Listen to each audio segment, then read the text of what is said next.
So ever since this topic was brought, I was thinking about this subject from a very almost 3 centuries context of what is the relationship ideally between government and economy. And I was trying to anthropomorphize it in the sense that in human terms, which relationship is the role model? Wife, husband, father, son, mother, son, brother, sister, etc. And I believe, I could be wrong, but this is my belief, that the best relationship between the government and the economy should be like a man and his neighbor's wife. They should know each other. They should know each other. They should have good, healthy social interactions, and it should stop there. And this is the basis philosophically of the term laissez-faire. Laissez-faire was a word coined by a French businessman when the king called all the businessmen after he had bankrupted France and said, "What can I do to make businesses grow?" And that businessman had the wisdom to know that government censorship and government patronship are both dangerous for business. The business will grow best when the government leaves it alone. Laissez-faire means leave us alone. But that's not going to happen. If you like politics or not, if you believe in politics or not, you are interested in politics or not, bad news is politics is interested in you. And it's interested in your wallet, among other things. So in this context, and before I go there, I'll just bring something very interesting that was missed in the introductions.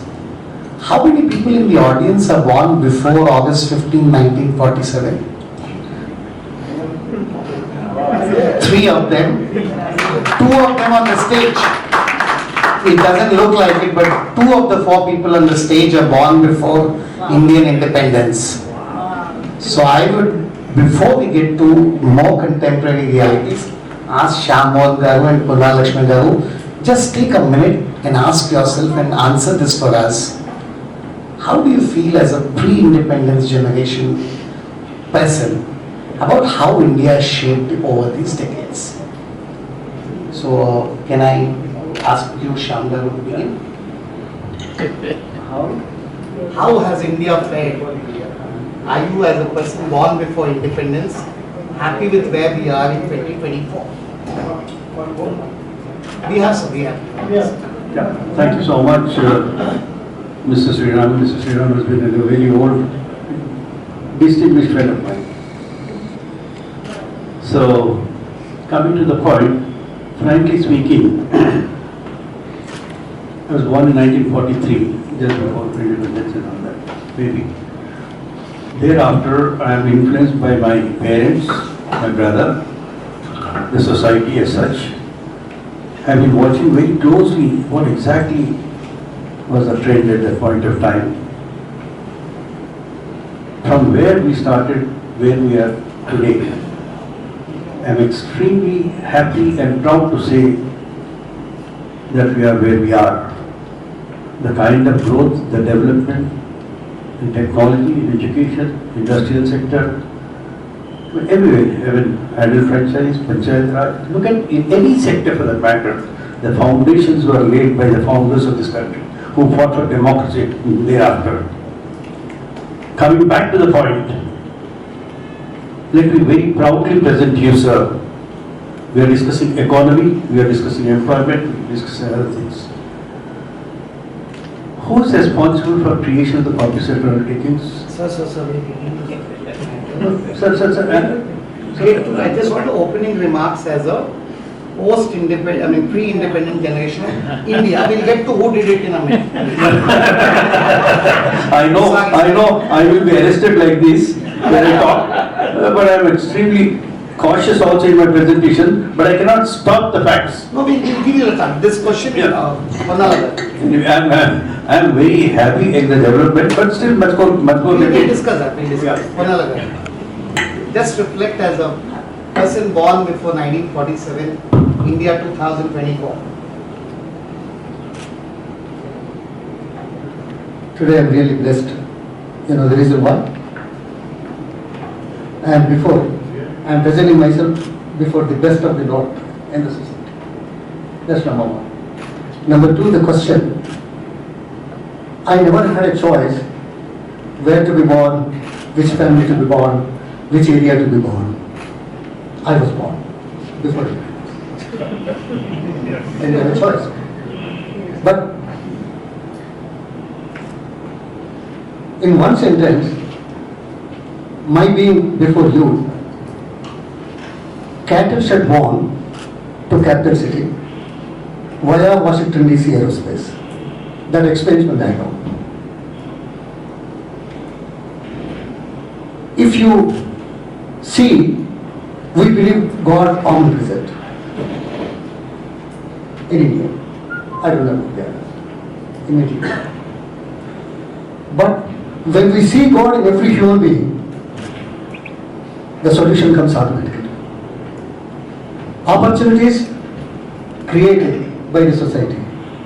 Opportunities to be given to all, like seeing God in every human being. Well, I was good in studies. I had a revenge. Why I was discriminated. So I could study well. But if the opportunities are given to people, talent is not by birth.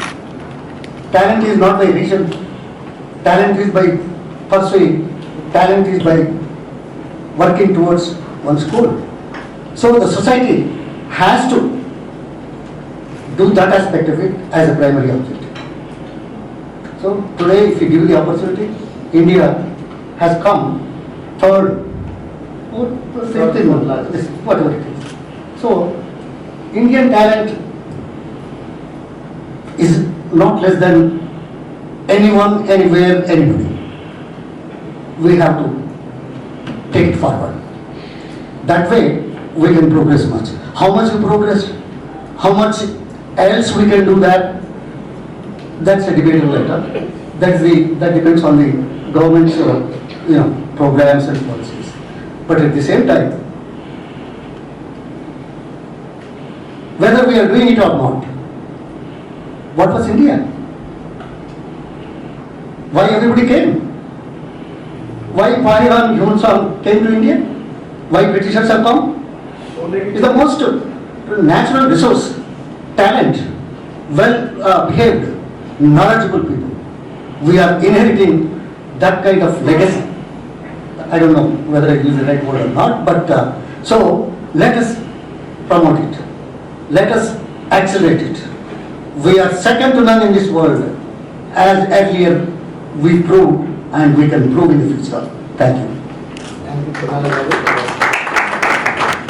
Representative women, how successful has India been 2024, 75 years plus of independence?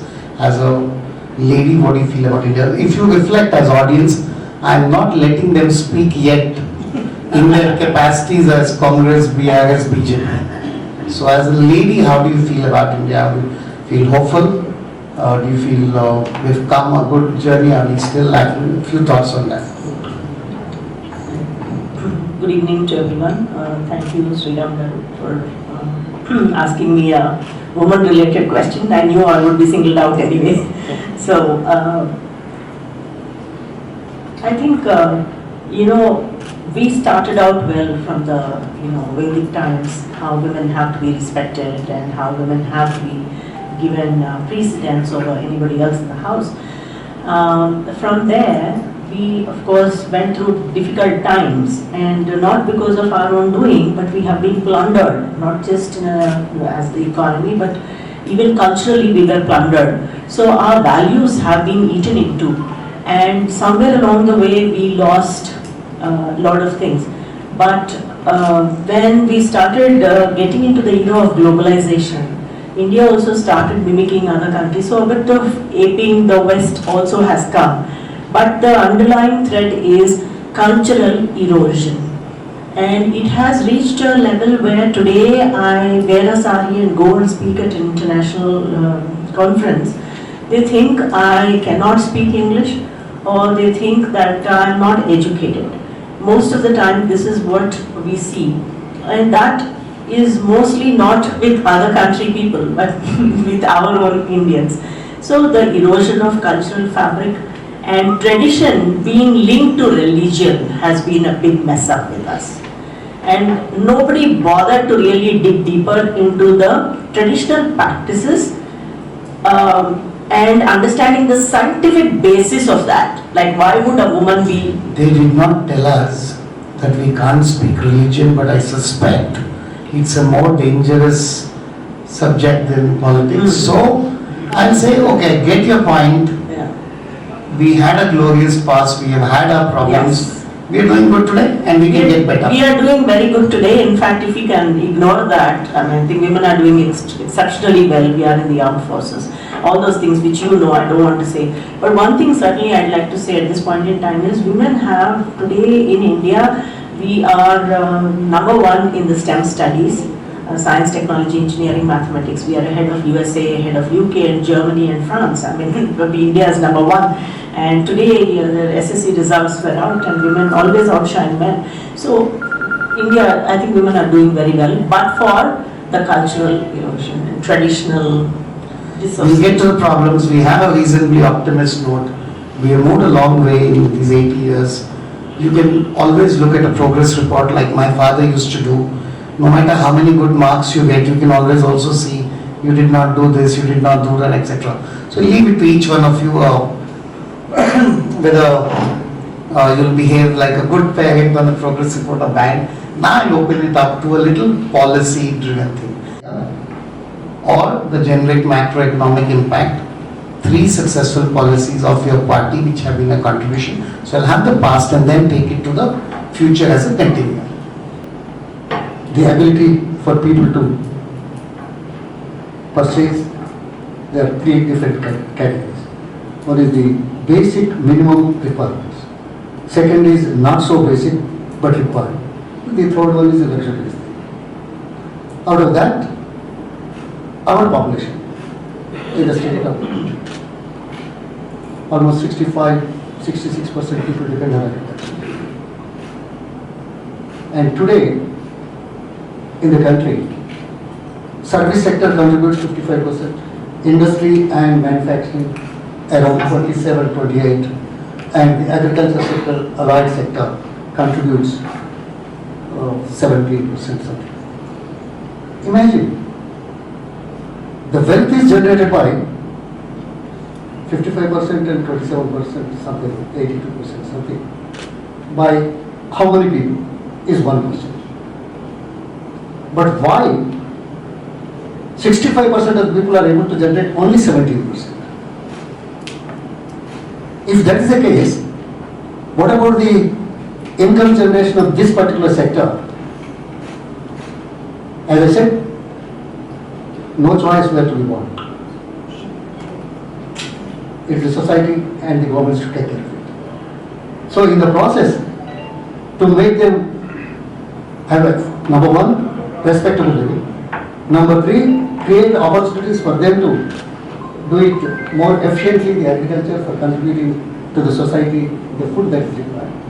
In that direction, I can certainly, with statistics, with information, come out, Telangana has done extremely well in the last 10 years. Though I was there before, for 45 years in the Congress. Among the states, it has done extremely well. From 68 to 70 million tons, production per year is almost close to 300 lakh tons. It's not by blowing a whistle. It's not blowing, doing something a magic trick. No, doing something which is required in the process of, by doing so, in the process of creating employment. Obviously, you are creating. So that's number 1. Number 2, the industrial atmosphere to be encouraged. You know where Telangana stands. You know where Hyderabad stands. Of course, the foundations may be laid, but the growth rate in the last 10 years is substantial compared to many other states. Compared to many other states. It's a fact. Number of companies which have come up. Oh, we may take credit now. About 28,000 new companies have come. New policies have come. And atmosphere of industry is created well. Maybe geographical location. Maybe if the government did not interfere compared to other states, or the feeling of the people that it's safe. It has done it. So almost like 19 lakh people, employment generation in the state. So it's nowhere in any other state, I can say that. So this is the second factor. Third factor, definitely creating demand. How do you create demand? For services or goods or manufactured goods? People have to have money in their hands. Whether you may say freebie, whether you may say something else. That money with the poorest of the poor, which is in the hands of the poor, is not going for flight to America or Canada. That money is being spent for the basic minimum necessities for which the industrial sector or the service sector is able to sell, is able to cater to the requirements. So, once the purchase power of a common man, well, 80%, 90%, only 10% of the capitalists. So that kind of attitude, that kind of feeling in the minds of a politician to do it better for the people and for the area should be the motivating factor to do that. So we may take a lot of examples. It's immaterial. We were rich. We can compete with anyone. But only thing is, we have to create that purchase power, money in the hands of the poor. In all the states in India, the people's money or the government money, much more in the hands of the people in Telangana or the families compared to no other state. You take it for granted. You look into, I can challenge. I agree. So basically what he's talking about is right to Bandhu and irrigation projects for the agriculture sector. He then spoke about TSV. Just because we can analyze it. How the states are spending their budgets? What is the capital investment budget? What does it mean? How does it help? Capital investment? Just verify. All the states. We are number one in capital investment.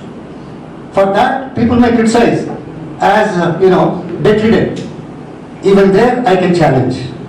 Telangana is much better than 23 states. Telangana is much better than the government of India. Telangana is much better than many countries which are borrowing. Borrowing, people say, is a curse, is bad. Debt is a part of development. Is any agriculturist doing by himself? Is any industry? Is a manufacturing concern or a service sector not borrowing money? Without borrowing, he invests his own money and does business. What does it speak? It's part of it. Don't accuse, realize it. Do it better. Thank you. Thank you, sir. So basically, he spoke about right to Bandhu kind of schemes where the money goes to the farmers, agriculture related, spend on irrigation and stuff like that, Kaleshwaram or otherwise. Then he spoke about TSP, IPAS, industry policy, where essentially it comes down to kind of cutting down the permissions or making them faster, transparent, etc. And of course, ASA and other pensions where we talk about giving direct money to people, and the justification is that not only is it poverty alleviation, but industry should feel happy that that money has been. So this whole, is it a problem of distribution? Is the problem in economy really of lack of demand, or otherwise we have big differences, Ponnala Garu and John Maynard Keynes and me, but we'll get to it later. Kanna Garu, 10 years of what is called Modinomics. What are the three greatest things your government has done for the business, economy, reforms?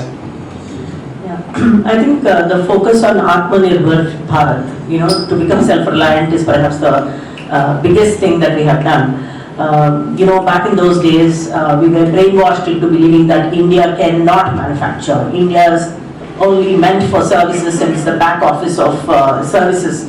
of the world, and China is the back office for manufacturing. So we've been brainwashed not by one person, but many economists told us repeatedly that either you're an agri country or you're a services country. At one time, our services contribution to the GDP was so high that we were also we also started believing it was such. But I think when after Modi ji came and took the stewardship of the country, he gave enormous amount of importance to manufacturing, and you know where it is. In fact, here it would be appropriate to highlight that India at one time, thanks to the wrong policies, that we have missed the third industrial revolution. What is third industrial revolution is about smart gadgets, computers, hardware, everything. So that was a time when all the Southeast economies like Japan, Malaysia, Singapore, all of them capitalized on that and started manufacturing these gadgets. But India, policy-wise, was never ready for it. They said, okay, let them manufacture, we will collaborate with them, unfortunately. So we missed the entire revolution, third industrial revolution. We became paradoxically a marketplace for that. So every good was dumped onto India. So, but our Prime Minister said that nothing doing, we will start recasting the equation. We will get into manufacturing, and today practically you see manufacturing everywhere and a substantial amount of contribution to manufacturing. I think that is one transformative policy that we've done. The second thing is about creating marquee infrastructure. Remember those days, I mean, we knew that India had great potential, but we were not connected. The highways or the ports or the airports, whatever, we were not connected. Today, I remember once there was a mayor from China. We were like this discussing 15 years back in administrative staff college, and there was this mayor from China, and she was talking about the agility, the country's agility in building roads. And we were like, I mean, it's such a dream to build roads at that pace. But today, we are building faster than China, we have bigger road network than China. So we are building, in fact recently I saw, 100 days, 100 kilometers. Typically on one day, we are building 28 kilometers. 24 hours, but 28 kilometers. So unbelievable amount of thrust on physical infrastructure, not only that, on what we call as soft infrastructure. Here I'd like to mention one example. What is soft infrastructure? This is what we see, airports, roads, all that is physical infrastructure. Soft infrastructure is governance, it's reforms. I'll give one example. I think Sriram Karigar would definitely know. It was, I think, 2010 or 12 when China's economy was slipping a little. China went and asked IMF, International Monetary Fund, at that time I think Christine Lagarde was the head, and they asked for the money. She said she will give, but she said, we don't want you investing in glass and steel buildings or building roads. What we want you to do is invest in soft infrastructure. What is that? It is governance, it's reforms. So GST is a bold reform. RERA. Today I know how in real estate it's not easy, but bringing out those things is a big reform. So many reforms. I worked extensively in the cities and water sector reforms to bring in some change into utilities or anything is a big problem. But bold reforms have been taken up by this country. So to summarize, 3. GST, yes. Atmanirbhar Bharat, and third one, you could investment into roads. Yeah, connecting the entire country. You can all have read the 500 bullet point presentations of all 3 parties. I am trying to ask, what are the 3 most important ones? Third industrial revolution. We'll start it soon, trust me. Yes. Yeah. Shamanda, what has been your party's contribution? 3 of the most important things we have done for the Indian economy, reforms, anything in this sector. Yes, sir. Thank you, Mr. Iran. Whatever I speak, I'll have to go back to the history and come back. Frankly speaking, in short, we can say that it is the work, it is the wealth, it is the welfare. In all these areas, right from Pandit Jawaharlal Nehru's time, we have created the public sector undertaking in those days. Private sector was not ready to invest into that kind of a huge sectors, huge where a lot of money was required and all that. So that created, if you permit me to say, in Hyderabad itself, there are any number of public sector undertaking, BHEL, IDL, IPL, several organizations that were created with that kind of a policy.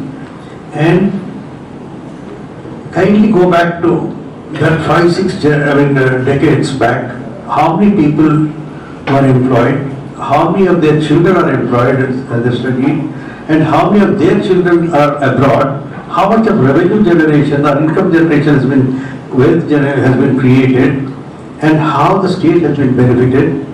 That's one aspect of it. How many ancillaries have come. Today we are talking of little things, and in this we have got so much. But who are responsible for that kind of laying the foundation? Let's not forget that. Let's be thankful. That's one thing. Then each leader, each one has created a sense of realization, in the sense, what is Jai Kisan and Jai Jawan, sir? Has it not created a sense of belonging amongst the people for defense and agricultural sense, for agricultural sector? Today we may say so many things. Yes, if I have constructed a big house, tomorrow my son comes and paints the house or air conditions it. That's not very big. Laying a foundation for a house, planning a house, construction house, that's more important. On that you can have another floor, you can color it, you can do anything. So today the whole thing is, unfortunately, I don't want to say that because today it's a very sensitive thing. Otherwise, had it been a political platform, I would have told you. No. I got it. Salient foundation, point one. Next point, what? Then, sir, then coming to the point, sir. What about adult franchise, sir? Today, all our youth, 18-year-old people, they are going to polls and they are voting.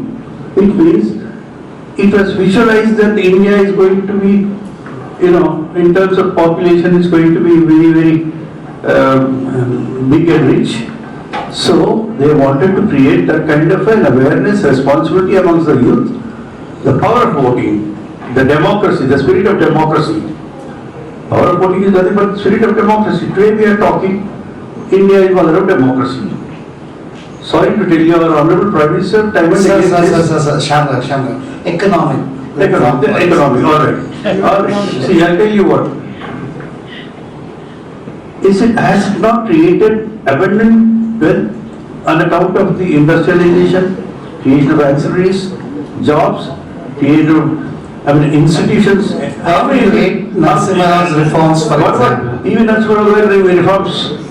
Can we forget that today India, what it is today, is on account of his vision, Dr. Manmohan Singh's contribution. Had he not done that particular job, where would have been tell me first? Okay, I'll have a now public, sir, 1 minute, I'll come, your answer is not stopped, it will not, just consider it a commercial break.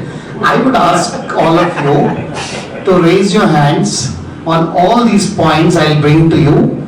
As I keep telling you each of these, if you believe it was important and made a contribution to the Indian economy, you can raise your hand and say yes. If not, you can. So first one, Pandit Jawaharlal. How many of you believe the green revolution of Indira Gandhi was important for the Indian economy? Green revolution, subsequently white reform. Okay, the revolution, fair enough, good enough. How many of you believe P. Narasimha Raw's 1991 economic reforms program? I think unanimous. Almost everybody. How many of you believe the 10 years of consolidation by Dr. Manmohan Singh between 4 to 14 was good for the Indian economy? Not as a party, as a policy. How many of you believe the last 10 years have been good for the Indian economy? Last 10 minutes. That's Also at home. Number one. Number two. Today everybody, including the sweeper who comes to clean the roads, she has one broomstick and then one telephone. And she's everybody. Who's responsible for this, sir? Mr. Rajiv Gandhi was responsible bringing San Petroda and making him sit in Ashoka Hotel to do all these things. This kind of a revolution and a transformation that has taken place in the country because of that. That is also creating, how much of revenue it is creating, tell me first. Number one, how much of, excuse me, one more thing, not only the revenue, but one minute, madam. But see, I'll tell you what, see, don't you think the whole life has become faster because of mobile phones? I mean, today, if I want Sir. in no time I can. Here, I'll give you a small theory. All of you must understand this theory very well. Any new technology comes, the first greatness is of the scientists who invented it. No politician invented nothing. First, the guy who created surgery, the first guy who made the flight, we sadly don't name airports after them, we sadly don't name roads after them, we sadly don't have awards after the scientists. You are flying because of Wright brothers, and so on. So second set of people who bring it are entrepreneurs who take financial risk, whether it is a vaccine. Unfortunately in this country, not one airport, not one road named after a businessman. The third set of people who very often ensure that technological benefits do not reach the people properly or on time, they do their best to delay it, bureaucrats, they ensure that all these things are named after politicians. So this is the thing, that's why you go to a single, you don't have the proper airport to the best of my knowledge after JRD, the first pilot of India. So point is, if I am the Prime Minister at a point of time and a mobile technology comes, obviously they'll allow you to say No, but one must have vision. Vision to do. Can I say something? For example, who brought internet? Atal Bihari Vajpayee? Actually, no, just all of you think. Internet came to mankind at a particular time, 94 to 96. Jawaharlal Nehru could not have brought it, neither could have Modi, because they were not there at that point of time. Fundamental thing. Fundamental thing. Yes, fundamental. Why people are buying? Why so many people have phones? Purchase power. It is a policy. No, 1 second please. Cheap data. The per capita income has gone up. They have the money to spare for a new technology, for new thing, for them to be among the people. So it is basically the purchase power that has come into the hands of the people. How it has come, how fast it has come, how fast the per capita income has gone up is questionable. Not something we introduced. The country was very rich. What are we talking? Okay, you are talking in India about somebody introduced. What about the poorest of the poor countries? Don't they have phones? iPhones today? It's allowed one. So, take credit, but do something much faster to create purchase power, to create an income in the hands of the people to spare for the services, for the industry, for the manufacturing. That's where that is required. That is the policy of the politician. That is the policy of the government. I'm sorry. I think what Mr. Sriram said is 100% correct. They're changing, it was the global scenario at that time. Today, you will see that in the coming few years, there will be phenomenal disruption in again the kind of technologies we are going to see. It's because it's happening globally and India will, benefit from that. So it's not particularly one government, but here allow me to say something important. I may counter Mr. Shyam Mohan here. 2000, just friends, you think about it, it's important to think because now we are talking about transformative policies of governments. Between 2004 and 2014, 10 years, if you saw the growth, everybody talks about what was the growth, they said growth is good, but when you compare it with the global growth, it is very bad. I have seen the graph that shows IMF clearly shows the global growth was that high, but India was not matching the pace. So today, if from 2014 to now, if India has grown, it's against odds, it's like swimming against the tide, because the global headwinds were bad. Last 2.5, 3 decades, the crux of what people wanted was called roti kapda makana. We still ask for it, is another aspect. Some people still need it. No, I mean, it's never going to end, right? The second one was the 80s, 90s, and people started looking at them and they said, Bijli, Pani, Sadak. Officers and planning committees, etc. So nature has enough wisdom on this planet to do things. Government only slows you down. So you have to slow down the government so it doesn't slow you down much. Anyway, now I'd like to ask all three of you to pick the three most important thing in your manifesto for the next 5 years on the three subjects. 3 points. It might be from the priorities these people have said, education, healthcare, job creation, it need not be.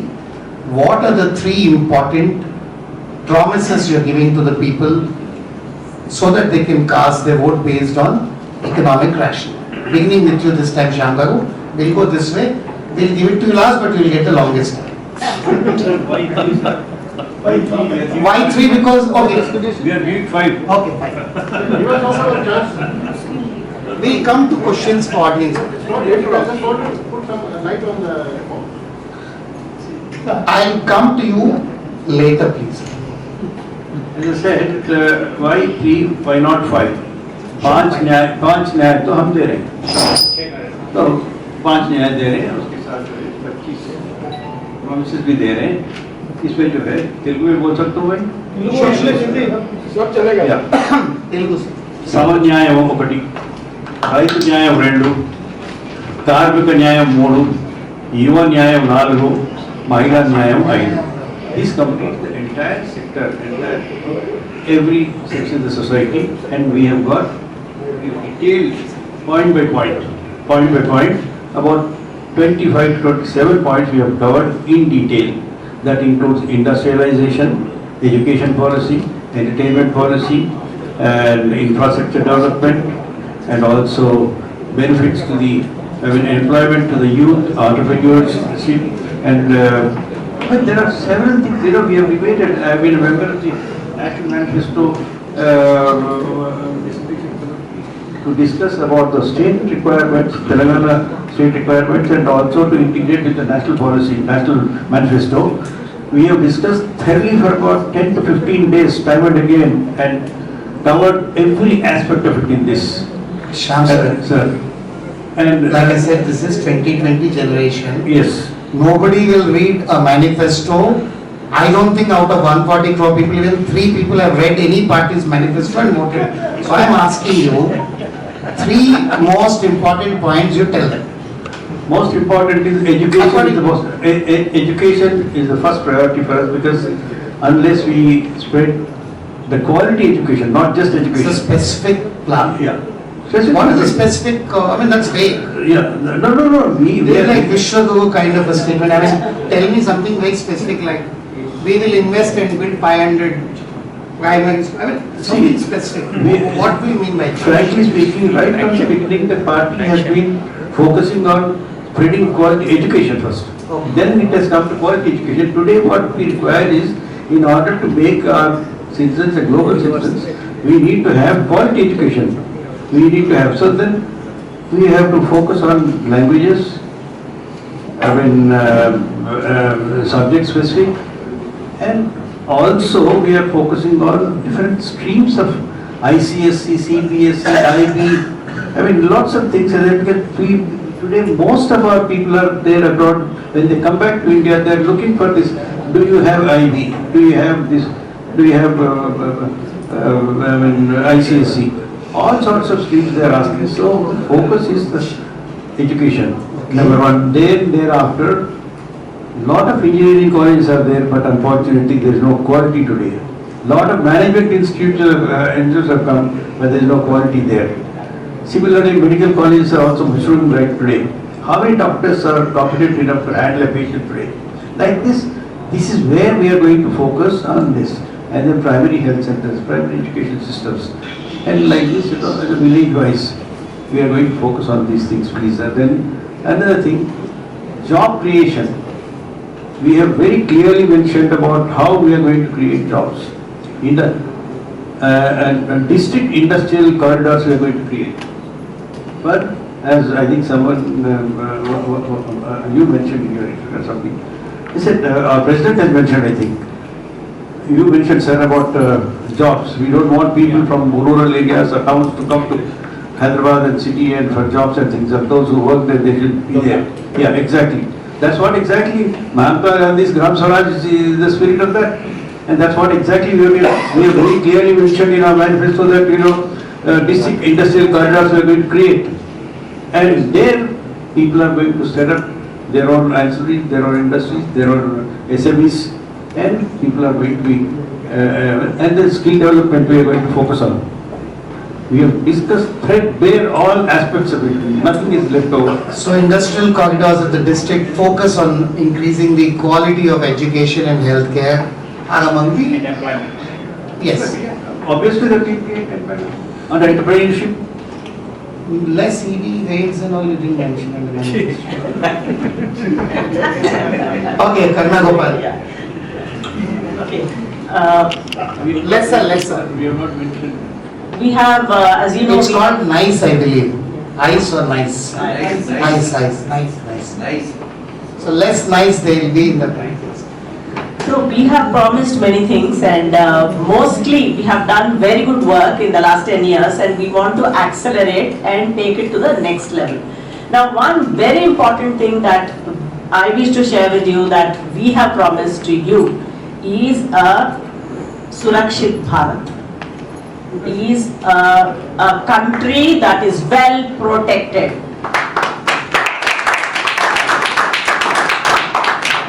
As you know, we are living in turbulent times. There is a war-like situation. It's just not Ukraine. Iran has got into the mess.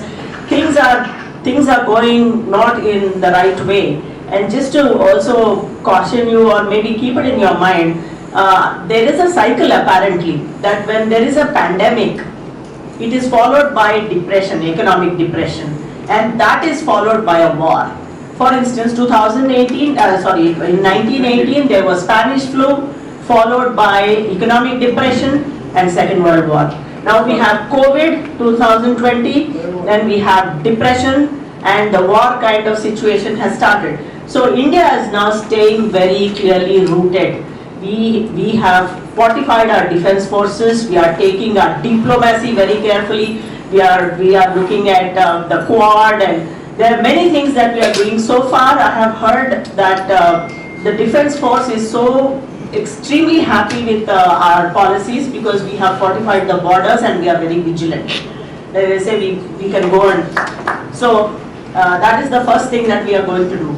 The second thing is, we have lost India. The identity of India has gone because culturally we were molested or we were eroded culturally. So the cultural fabric is being rebuilt. We are bringing back our monuments, and we are dealing with the international partners in a very subtle and a beautiful way. So that's one more thing. And while all this is happening, the intellectual capital of the world. What is India actually? We are the largest population. We have 1.4 billion people, and we are known for our intellect. So more than our resources, we have intellectual resources. Our human capital assets are the biggest in the world. I think to capitalize on that, skilling, reskilling, all those things are being planned in a very beautiful way. National education policy is one, if you have seen. And today the highest number, even as we speak, crores of people are getting trained in many areas. So I think preserving the cultural fabric, protecting the entire nation, doing a fantastic diplomacy, keeping, like for instance, we become the voice of the global south, and then we are taking care of our citizens. That is what the biggest promise that we have. So Ponnala Garu, what this will bring to is, obviously this is a national election and therefore greater sense of focus, a feeling of relevance is naturally accorded to the two national parties. Regional parties obviously have a limited kind of context. We don't know therefore how results will come and all that. But in that limited context, what are the things you are promising to the people of Telangana in a Lok Sabha context? Before coming to that, I was saying that one point there is, as we were discussing, the wealth generation and the generating sections or sectors. 35%, including small, biggie, all kinds of things, put together, not from the agriculture sector, but other sectors, service sector and this sector. But the 10% of the population of India, of 140 crores, are definitely far better equipped, far better acquired wealth people. You can imagine 10% of the well-to-do people of this country is a lot more than many European countries and developed countries. I mean 50% of America, if it is 300 million. Huh? So you can imagine the work, the progress or the activity that can generate is equivalent to those countries, obviously. But the aim of the government is to see the other 80% or 90% or 73% coming to the line of these people. That's where national politics or state politics, the governance, whatever it is, must be focused on creating more wealth, creating equitable wealth, creating equitable distribution, creating opportunities for the less unfortunate people. That's where the economy will grow. And also the social idea. Today, all the parties are saying Kulagarna. That has become a slogan. It was a slogan earlier. Women reservation was a slogan earlier. In 2011 and 2014, only Rajya Sabha could pass. But they could not introduce the political pressures. We do understand. Politics with all the pressures. But at the same time, why now Kulagarana is taking #1 position? Because we want the votes. That has to be part and parcel of the political system, either local or national parties. That's why, how many states have done? Nitish has done it, Andhra is doing it, Karnataka has partly done it, and Telangana not only. Telangana passed now. For parliament elections. I would say as a politician. I would say as a politician. No, 1 second. I also say, why we say before elections? For the votes. Right? Everybody knows. Why somebody does it after coming to power within 3 months, the social angle? Who has done it? KCR has done it. Within 3 months in 2014, Central General Survey. There might be technical, legal, but in the assembly it was passed. The first person in India on a social angle, after coming to power, not looking for vote again for next 4 years, did that. Social angle. Which state government has done what BRS has done? For a self-respect, recognition of the vast majority of the deprived, vast majority of the people who have never entered assembly, vast majority of the people who were longing, who are controlling it? Only few sections. Not even 10% of the people. They control it till today, even after independence. Even after democracy. That's being dominated. So that's why he has done a lot on the social sector. That's what we want to do it, but that's what we show. For example, these parliament seats, 17. Can we analyze it? Not really. No. Our commitment, please. Our commitment is socializing. That's what I'm saying. I accept it. If I refute you to get into analysis, I totally accept it. I will not analyze. My point I will not analyze. I will not analyze. Three important Okay, this is a social angle. points. That's what I'm saying. Social angle is the second one. Third angle, the development what is taking place. Industrial, IT, and all that, and per capita income, how it is generated. We want to continue that. Same steps, same urge, same spirit, same respect to all. So that is the motto of this party's election campaigning.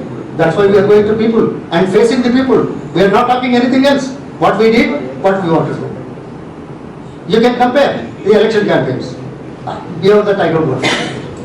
Thank you so much. Federation of Telangana chamber of commerce and industry जो conduct किए गए वो बहुत ही useful programme है। Industry के तरफ से, employment की तरफ से, स्टेट इकोनॉमिक कंडीशंस की तरफ से बहुत ही यूज़फुल प्रोग्राम है। मेंबर्स पूरे जो है बहुत इंटरेस्टिंग के साथ बात कर रहे हैं, पूछे हैं कुछ क्वेश्चंस। और हमारी कांग्रेस पार्टी की तरफ से हम लोग भी एश्योर किए कि जो कुछ भी मसाला है वो बाद में जो है इलेक्शन के बाद में बैठ के संसद से बैठ के बात करेंगे और गवर्नमेंट के सामने ले जाएंगे और उसको जो है रिजॉल्व कर सकते हैं। Government also is committed for industrialisation, creation of jobs and economic development.